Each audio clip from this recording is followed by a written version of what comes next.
Hazak Baruch Rabotai, Hay aujourd'hui, la vie, 18e jour dans le mois de Sivan. Et pour passer un Shabbat formidable, cette semaine on va lire donc en Israël la paracha Shelach Lecha, qu'elle parle comment il faut apprécier la terre d'Israël et pas faire la même erreur comme les explorateurs. Et dehors d'Israël, on va lire la paracha Be'alotra, qu'elle commence avec la Menorah. Il y a un lien très fort entre les deux, on avait déjà parlé au début de la semaine, c'est le premier Rashi dans Parashat Shelach. Lama nismecha parashat Ameraglim le Myriam. Pourquoi ils sont liés? Car les explorateurs, ils n'ont pas vu que Myriam a parlé dans les histoires de famille, elle s'est mêlée, entre guillemets, sans comprendre beaucoup ce qui s'est passé de la vie de son frère, et elle a été punie. Et eux, ils devaient faire pareil. Le Kliyakar, il amène une explication extraordinaire. Il dit que si Moshe Rabbeinu, il aurait envoyé pas des explorateurs des hommes, des explorateurs femmes, alors là, quand ils auraient retourné, ils auraient convaincu tout le monde de faire la Aliyah.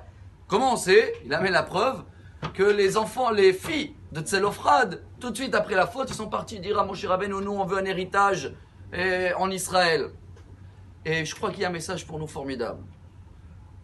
Dans la paracha de Be'alotra, c'est Myriam en fin de compte qui a parlé la Shonara. Aaron, apparemment ça ne le concerne pas. Mon frère il fait ce qu'il veut. Donc, toutes les histoires qu'il peut avoir de famille, qui c'est en général qui se mêlent et qui risquent de parler de la belle-sœur et la belle-frère, plutôt les femmes.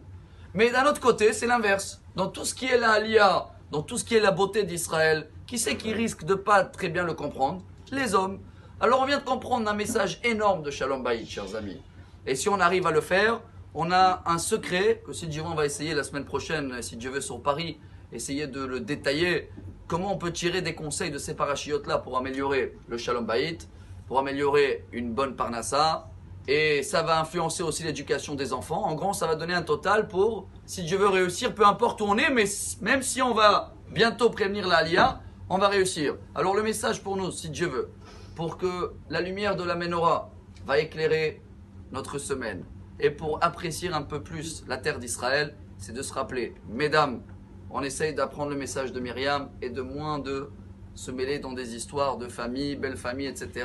Ça sert à rien. Et nous, les hommes, on apprend aussi à partir d'aujourd'hui d'apprécier plus la terre d'Israël, pas critiquer, peu importe, surtout pas quand on habite là, et encore plus quand on n'habite pas là, même si on ne comprend pas, il y a des choses à réparer. Si on arrive à comprendre ces deux messages, nous les hommes, vous mesdames, eh ben on a un Shalom Bayit. Shabbat Shalom. Amar Rabbi Elazar, Amar Rabbi Hanina.